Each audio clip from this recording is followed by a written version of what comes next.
Leia Healthcare. It's good to live. Proud sponsor of the Real Health podcast with Carl Henry.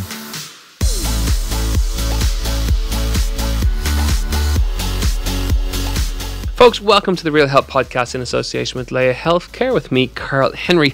We've covered nutrition lots of times on the podcast over the course of the last year and a half, and I love bringing in experts who can give us tips and content that can improve your life. Most recently, we had Evan Regan from the Mayo football team on giving us performance tips, and today I'm delighted to be joined in studio by Danny Lennon from Signet Nutrition, who's going to give us tips around fueling your life and life-changing health tips. Danny, welcome to the Real Health Podcast. Carl, thanks for having me. How's life? Oh, good. Can't complain. You've had a busy couple. You've been all over the world, lecturing and working and all kinds of things. Yeah, so it's been a bit of a hectic while over the past, I suppose, 7-8 months. And for someone like me who kind of likes a bit of routine, it's been a bit chaotic. But back in here now, and we have a thankfully lovely day in Dublin. So tell us about, first of all, about you. I want to learn a little bit more about you in terms of Sigma Nutrition and your own background and where your love for health came from. So tell us a bit about that. Yeah, I suppose to try and keep it to cliff notes so I don't bore people. My main interest originally originated, as I think a lot of people do, from their own interest in sport or athletics. So growing up, I played quite a lot of Gaelic football and soccer. Then when I went to college originally, I was studying science education. So that was my first exposure to reading research. And I suppose in my spare time, I started looking, well, what things can help me in the gym or on the field to get better. So I started looking at research related to sports science. That led me to kind of some nutrition stuff. Then I got more interested in the health side of that. And so really I was reading about nutrition research as like a part-time kind of hobby. And kind of, I suppose, fast forward a few years, my original degree was science education. I actually spent a year as a secondary school teacher here, teaching physics, biology, and maths. But during that time, I knew that it was this kind of nutrition thing that kept coming back, and took the decision to quit teaching, went back and did a master's in Nutritional Sciences down in UCC. And then off the back of that, started Sigma Nutrition, which at this point I would say is a company that puts out educational content around nutrition, and particularly trying to translate what we see in science into something more usable and pragmatic, mainly through conversations with researchers and our own seminars and things like that. But that's a kind of an overview of how it kind of all came about, I guess. And the kind of clients that you work with, I know you do a lot of online coaching and online work, and they're in kind of combat sports and multi-sports. So what kind of sports do you work with? Yeah, so we have had quite a gamut of different types of clients, but one of our big things in relation to sport has been combat sports, as well as other sports where people are making weight for competition. So, for example, right now we would work with a large amount of powerlifters, a lot of them based here in Ireland as well. Had quite a number that competed at World Championships recently that we would work with. And then, as you say, I've worked with a lot of combat sport athletes, pro MMA guys, boxing, judo, taekwondo, and different sports like that where there's a weight-making component. But beyond that, we've also had clients that come for general health, nutrition stuff as well. But on the athlete side, it'd be mainly around making weight that we've worked with. And on that topic, I'm fascinated when I watch fighters in the lead-up to a competition and in the lead-up to that weigh-in, because there's always the palaver and the dramatics at the weigh-in, which I'm not sure is particularly real.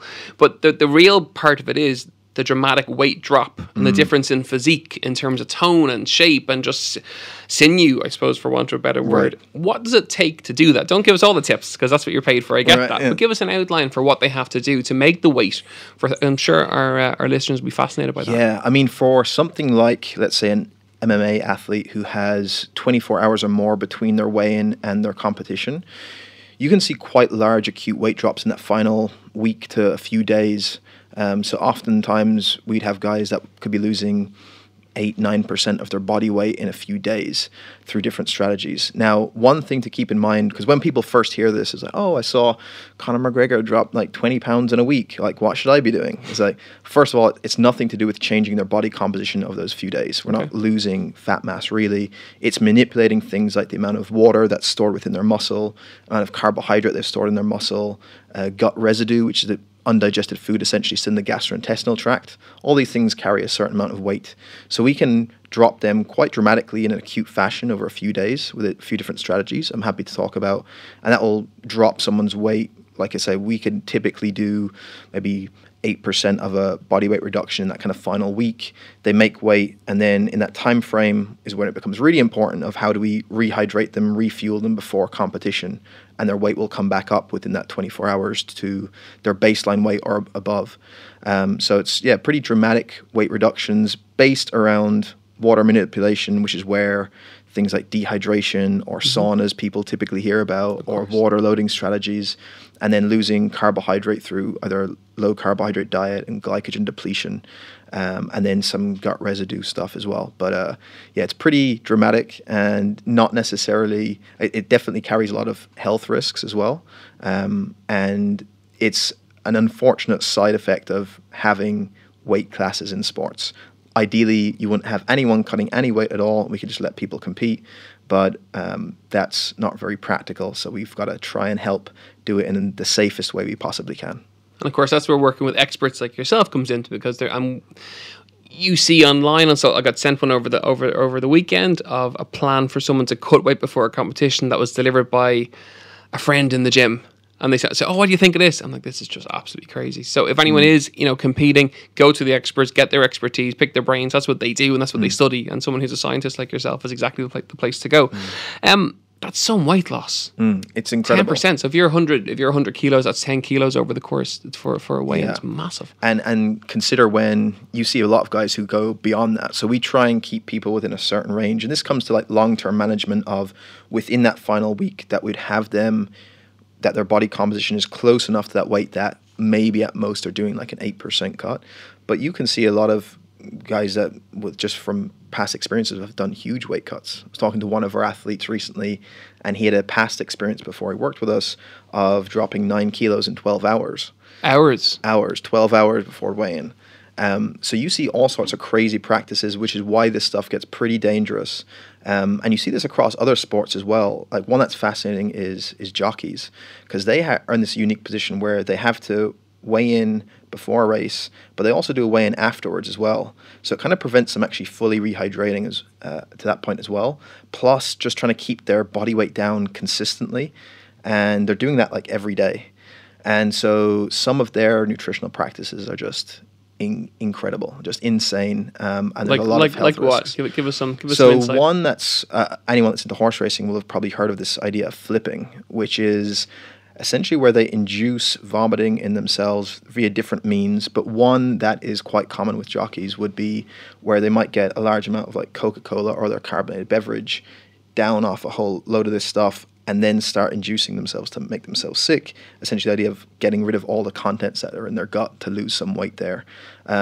Things like sitting in a sauna suit with the heating on as they drive to the racetrack, going into saunas before they go away, and all the typical stuff people hear, and you stack that on top of themselves, and they could be going into a race after that day, maybe not eating as much more than an apple, perhaps, in some cases. Now, that's not obviously every jockey, and there's a few groups in actually Liverpool John Moores University who've done a lot of research.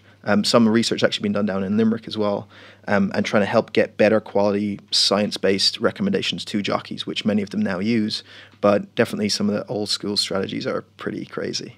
Because to try and perform after that, you couldn't work after something like that, let alone perform in a big event and optimize your performance. And I think that particularly with horse racing is people don't realize how taxing it is for a jockey, right? Like if you have no, if people are detached from that sport, they may think, oh, you're just sitting on a horse, right? It's like, try and do that. It's like really physically demanding work. And like I say, they're not able to fully rehydrate and refuel after this weigh-in because they have to be within a certain weight after the race as well. So that's one crazy sport.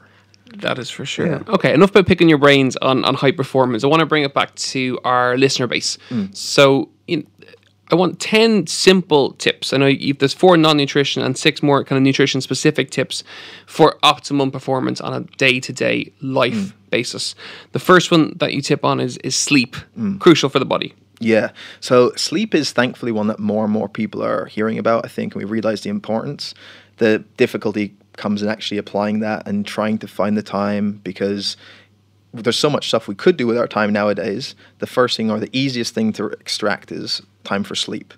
And so we try and focus on that quite a lot with people, because not only does it have direct impacts, like we see quite clearly sleep restriction, even over a couple of days, not only does it screw up most kind of processes in the body, but then it has knock-on effects of if people are trying to eat healthier, for example. We know 2 nights of sleep restriction, so about 4 to 5 hours rather than, say, 7 or 8, that can lead to changes in certain hormones that make you wake up with a higher appetite and preferentially seek out more what we call palatable foods, so foods that are tastier and more rewarding to the brain, typically what we think of as processed or junk foods. And so immediately, no matter what our best intentions are, with a couple of nights of sleep restriction, we're now kind of setting up to make things like healthy eating habits more difficult to stick to. So in terms of how we start working with this, there's probably a few things that I'd advise on. One is, as much as is practical, having a regular sleep and wake time. So most of the time, I think most people probably don't have much control over their wake time if they have a job that they have to go to.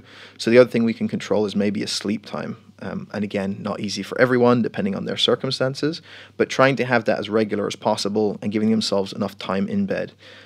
Second, probably trying to keep the room as dark as possible and probably fairly cool. So just not having heating on during the night, for example. Fairly cool room, as pitch black as possible, either with like blackout blinds or just definitely not LEDs or screens left on during the night is probably good. And then trying to limit the amount of that light exposure in the hour or so before bed is probably important. So I think there are some things that can, from a starting point, if you're not doing them, would be a good place to start in relation to sleep. Okay. And you kind of tapped on it there, but light exposure is becoming more and more prevalent as an issue in terms of health and in terms of sleep, but in terms of overall health, because we're all glued to a screen that's emitting light that is not necessarily good for our bodies in high quantities. Yeah, so one of the interesting things, and people may have seen this idea of blue light or artificial light or looking at light from a screen, and people are kind of aware of, maybe I shouldn't do that right before bed. We know the idea of this thing, blue light, it's essentially the wavelength in light that's blue, and also the green wavelength as well, suppresses this hormone melatonin, which helps us get to sleep. And so having a lot of that at night that we can now have with artificial lighting, LED screens, and so on is probably not a good idea, is going to impact our health and knocks out of sync things that we call circadian rhythms. So different processes in the body, different hormones run in this 24-hour pattern. It's a circadian rhythm, and so that can be altered when we get exposure to this light. So this is why people now see things like a blue light filter on their phone, or people wearing blue blocking glasses, or at least trying to use a blue light filter on their laptop or device. People are starting to see that. It's the idea of limiting that light exposure just before bed. Probably the other side of that, which doesn't get talked about as much, is getting bright light exposure during the day. And so it's not that light and bright blue light is a bad thing. It's that we want to time it early in the day, not at the late in the day. The easiest way to do this is getting outdoors. And so even in a brightly lit room like this, on even a cloudy day outside, you're probably going to have 10 times that light intensity. On a sunny day, probably 100 times. And so that is what we want. We want lots of bright light exposure early in the day, limit that in the night, and that's where we get benefits for circadian rhythms and sleep. And so this could be, can we get outdoors? And a lot of that, again, is mitigated by people's work schedules, and they might not have full control over it. But even getting outside for whatever time they can be pretty useful. And for people who maybe can't control that, there's other things like blue light boxes, where it's used in seasonal affective disorder, but you can also get that for people who are, say, stuck inside a lot. We use it a lot with our shift workers, for example. So it's using essentially artificial daylight to get their kind of response that we would otherwise be missing. I've seen the alarm clocks that use something along the lines of that. I haven't used one yet, but I've seen them. But I have friends who swear by them, and it wakes them up naturally with a light, and the light gradients increases as the before the alarm clock. Right. Yeah. Fascinating. So anything like that can be really useful, and trying to just think about generally when are we getting exposure to light and dark is probably going to be beneficial. Okay. Tip number 3, classic one: enjoyable activity, making activity fun. Yeah, so this is, we could go on forever about the benefits of exercise and generally being physically active. There's literally any metric we take tends to be beneficial if someone exercises versus they don't. And so the reason why I put it enjoyable here is because, again, if we're thinking about sustainability over time, if you have general exercise practices or just being physically active that isn't even like pre-planned training per se, but but that you find enjoyable, it's going to mean it becomes more of a lifestyle thing. And I think sometimes we forget that in fitness because our bias is that we found this stuff enjoyable. Like we like training, we're interested in the sports, and we need to realize, well, maybe not everyone wants to necessarily go to the gym or might not lifting weights or doing powerlifting or whatever. So we have to find, well, try a whole bunch of stuff, and something is going to stick out and you're going to enjoy, and then just trying to include more activity in general. And this probably goes beyond just being in the gym as well. I think we see quite clearly that it's just outside of, if you train for an hour, let's say 3 times a week in the gym, fine, that's good. But also you want to think about how can I generally be physically active outside of that as well. So that's where, even if it's going for a walk, meeting up with friends, if you like cycling, any type of activity, how can we build more of that into your lifestyle?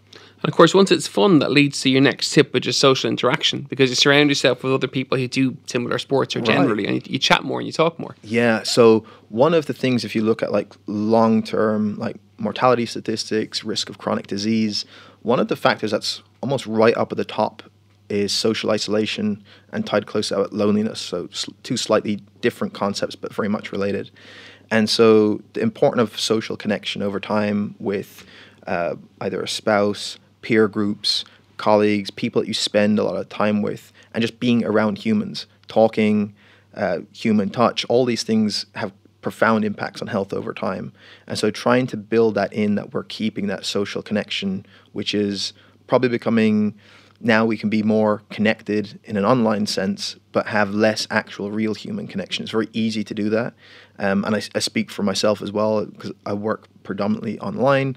It's very easy for me to spend large chunks of time not surrounded by people. So purposely putting in time of when can I organize to hang out with friends, to spend time with family, people I care about, peer groups. And that's why I think in certain settings you find people find a lifestyle change or a tribe in something like, say, a CrossFit, where it's not just, you're not just doing that training, it's you now have this social group that have this similar goal that you get on really well with. People start doing Brazilian Jiu-Jitsu or MMA, and there's now this group of people that becomes a huge part of their life. And so trying to find how can we keep more of that social interaction in a world where it's increasingly easy for that to slip away, I think. Cool. Folks, as always, you're listening to the Real Health Podcast in association with Leia Healthcare with me, Carl Henry. It's fascinating to have Danny Lennon in studio. I followed his stuff for a really long time, and we've been hoping to get him in. The tips, the content, it's easy, it's applicable, and it works. So apply the tips that you're learning so far. We've gone through 4. Now we're going to head for nutrition, your expert area, and you've a top 6 here for us. Protein intake is your first one. Yeah, the reason why I bring up protein is that we know at a kind of general population level, we have the way protein gets distributed across the day on average is that people do pretty well with protein at dinner. So either that's through having a piece of meat typically, so that the classic dinner people have of some meat or fish, either with some potatoes and veg. But usually we see pretty low protein intakes at other times of the day, particularly at breakfast and at snacks. One of the benefits of having protein at those other times not only brings up our daily protein intake, but protein of all those macronutrients has the highest satiety impact, so making you feel full in those kind of hours afterwards. So that will likely impact your food choices later in the day. So by simply, if you typically have, say, a breakfast of some toast and jam, let's say, with virtually no protein there, just carbohydrate, and now we get someone having a higher protein breakfast, that can have influences on their food choices the rest of the day without necessarily counting calories or tracking anything they're eating, just from the fullness that's going to give them, and that's going to impact their later foods. We also know for people who are maybe training, it helps with muscle recovery quite a lot. And anyone who is then trying to maybe lose body fat over time, if they're dieting, one of the things protein is going to help with is preserving that lean body mass, which is going to be important. So for that reason, trying to find, is there parts of your day where you're not really eating protein at a certain meal? Can we make some sort of food substitution to include something like that? So at breakfast, it might be having a breakfast of like a few eggs. It could be having some Greek yogurt and some berries. It could be adding a scoop of whey protein powder to a bowl of porridge, for example. All these ways of trying to build in a higher protein intake across the day in those different meals, I think can be useful for a few of those reasons. And for general population, protein RDA on a daily basis? So the RDA for protein is set at about 0.8 grams per kilo. but that's probably pretty low in my opinion. And I think there's more groups are starting to publish work saying it should probably increase. So I think depending on where someone is starting, there's no one number I say you must have.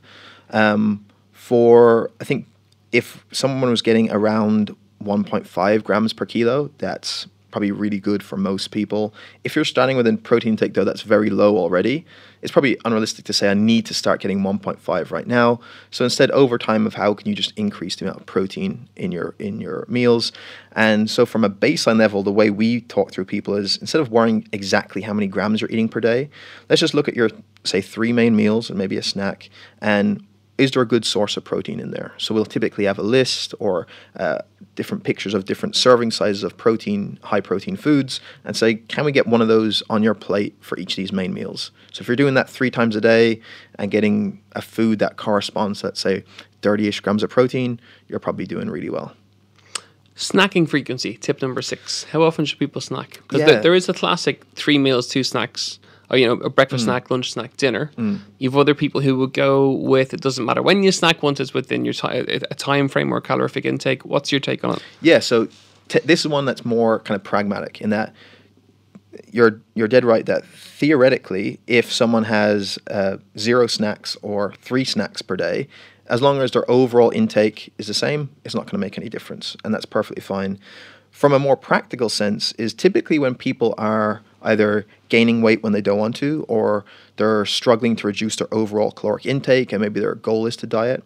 One of the primary ways that we see people that are totting up a lot of calories is not necessarily that they're having these huge, extravagant, big main meals. It's that they're having a normal breakfast, lunch, and dinner, but they're having several snacks across the day that don't even almost register as a meal, right? They'll have something here or there, and they could be snacking a lot more frequently than they realize, particularly in the evening time. They're sitting watching some TV.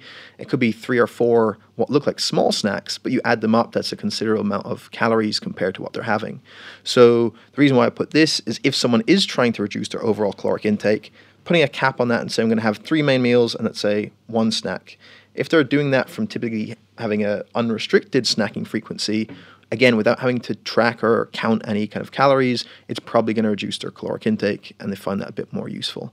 So it's just because that's a common way where people tend to overeat is not necessarily through, like I say, big, massive meals all the time. It's actually pretty reasonable lunches and dinners a lot of people have, and it ends up being the times outside of those.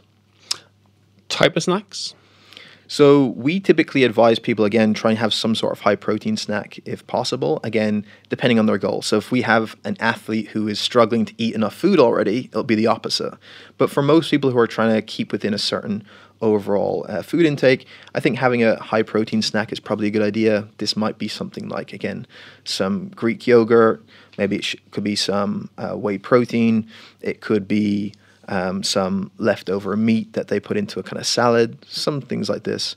So high protein snacks probably is a good start. Okay, cool.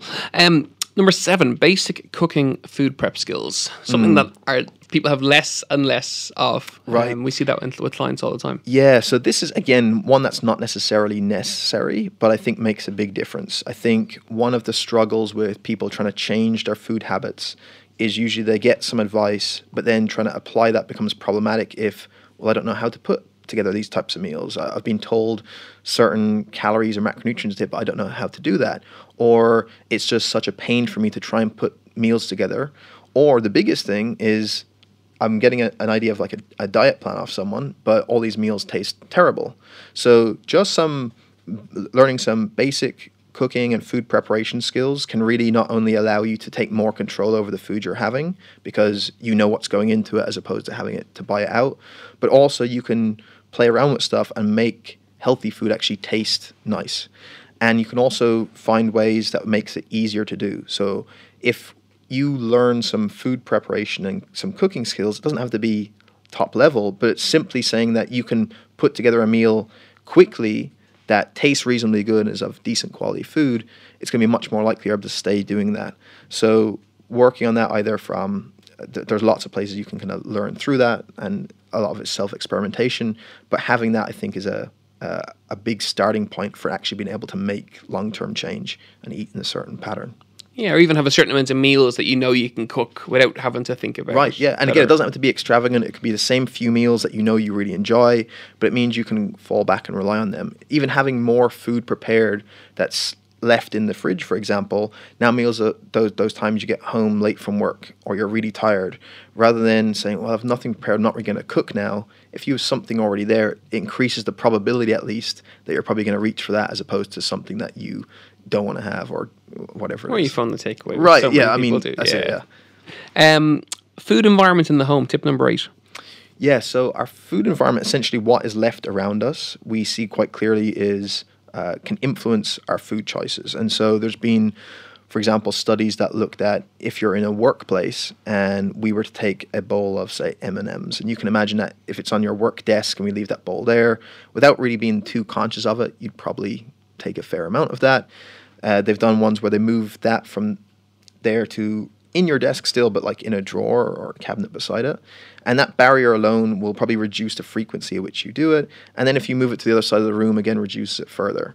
So having these mini kind of barriers is sometimes enough to stop something becoming a kind of subconscious thing. You see the same with, for example, where people leave foods like breakfast cereals. If they're left out on a countertop versus they're actually in a press, it stops that kind of, as I'm walking by, I'm going to grab a handful of this.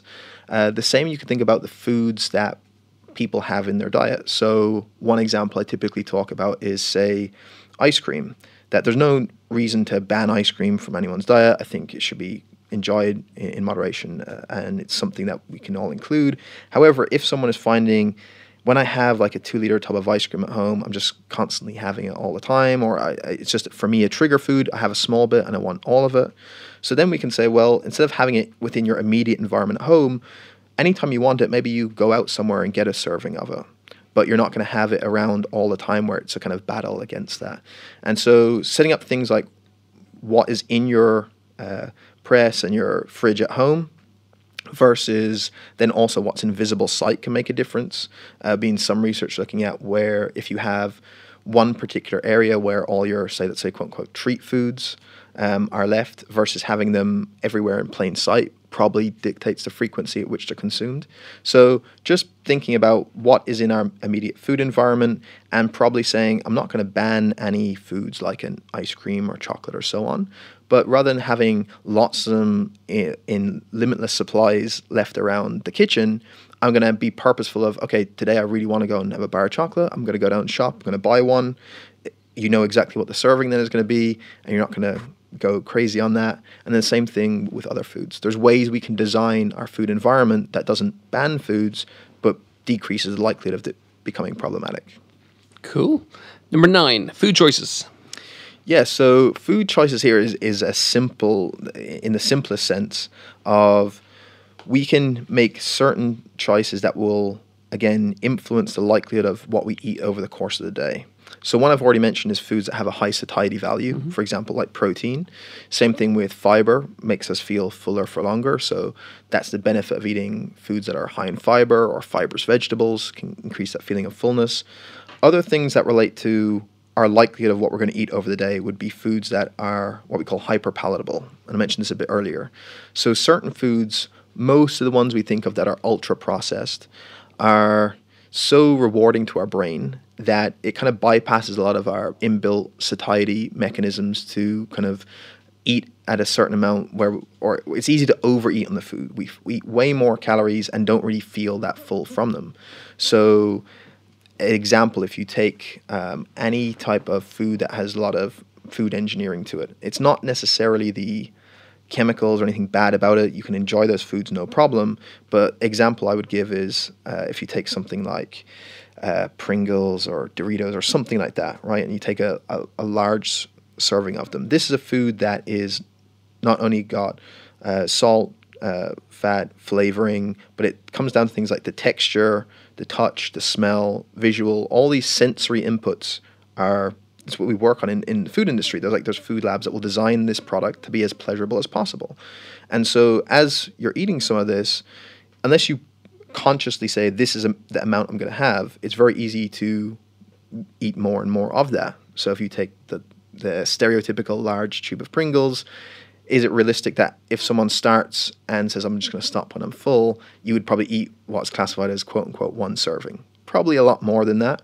And again, a lot of that is down to the hyperpalatability of that food. And so trying to find, or I suppose limit the portion size or the servings or the opportunities where we have those foods to something we know ahead of time. And then you can set up your diet in the opposite way. What foods give me the most satiety? So high protein, high fiber, and then the kind of food novelty around that as well, of having, rather than like buffet style meals all the time, probably having kind of set meals where you know what's in them ahead of time, few kind of ingredients, and then limiting the amount of those hyper palatable foods probably has knock-on effects to how much you're going to eat over the day, irrespective of having to count that food. Okay, so planning, I suppose, is one of the big words that covers all of the nutrition tips so far across the board. The final one I want to chat about is fluid. We haven't kind of touched on it yet in terms of what people are drinking, in terms of drinking during the day, water content, and maybe versus soft drinks, and just the general kind of fluid intake during the day, tea, coffee, because it's what people are drinking all the time, and I'm fascinated by your thoughts on it. Yeah, so, I mean, one of the things we see that is across the board associated with increased caloric intake, increased fat gain, is the drinking of sugar-sweetened beverages. So any of your typical soft drinks that are full of sugar that people talk about, one of the issues is that for the amount of calories and sugar that's in those, you don't get the same satiety feedback that you would if you had that as a solid meal, even of the same number of calories with the same amount of sugar. So those liquid beverages with that amount of sugar and calories kind of bypass some of that feedback. So it's very easy to tot up quite a lot of calories, high amount of sugar in those very easily. So one of the easiest changes from a pragmatic sense would be if you regularly consume those, then even switching over to something like a diet version, like going to like a Diet Coke rather than a Coca-Cola, you're still able to have something that tastes sweet, but you're not getting that same load of calories and sugar within that. So switching away from sugar-sweetened beverages is probably a good idea, to having whatever beverages you do have as non-caloric ones, whether that's like water, black coffee, maybe something sweetened with an artificial sweetener like any of the ones that we just talked about, like a Diet Coke, or a diet squash, for example, is probably better than a full version. It's one of the places where people can be totting up a lot of calories without realizing. So one you mentioned would be like coffees. So coffee is totally fine to have, and if you take an Americano, for example, is virtually no calories in there, maybe 10, something ridiculously small. But a lot of time people saying they wouldn't even report that they're having a coffee because, well, it's just a drink. But if you go into any coffee shop now, you can get something that is any type of concoction of coffee with cream, sugar, flavoring, all that in it. And you could have several hundred calories worth of coffee multiple times a day without even registering that, oh, that's a meal that I'm having. And so that's one place, again, going back to the idea of looking at what you're doing on a typical basis. How many of your beverages have a caloric value, and how can we switch to maybe some like non-caloric beverages typically, and then ideally being water, but not necessarily having to do that depending on where someone's start point is. Sigma Nutrition. Where can people find out more about it and more about you? Yeah, so the easiest place, I guess, is sigmanutrition.com. Has all the information up there about my background, all the stuff we got going on. If they're interested in podcasts, which hopefully they are if they're listening to this, my podcast is called Sigma Nutrition Radio. They can just type that into any podcast app. And then I'm pretty easy to find, I think, on social media. Just type in my name, or if they're going to Instagram, it's just Danny Lennon _Sigma. Any of those places, I'm happy to take any questions or criticism maybe as well, if people don't like me after this.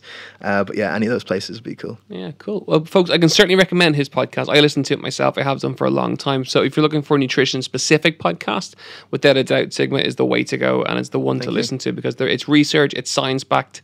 As you know, when we have experts on the podcast, we're very passionate about we have the right ones on, and they're giving the right kind of advice, and that all comes backed by science and backed by research, so it's essential. Danny Lennon, thank you so much for coming in to the Real Health Podcast thanks today. For having me. Folks, folks, we really hope you enjoyed those. You've got 10 really simple, effective tips that will improve your health. So try those over the course of the next week. As ever, if you have any questions for us or feedback for us, it's realhealth@independent.ie or at Carl Henry PT on Twitter and on Instagram. And as ever, we will be back next week with more inspirational guests and tips and content to improve your health. Have a wonderful week, and we'll see you soon. Slán go fóill.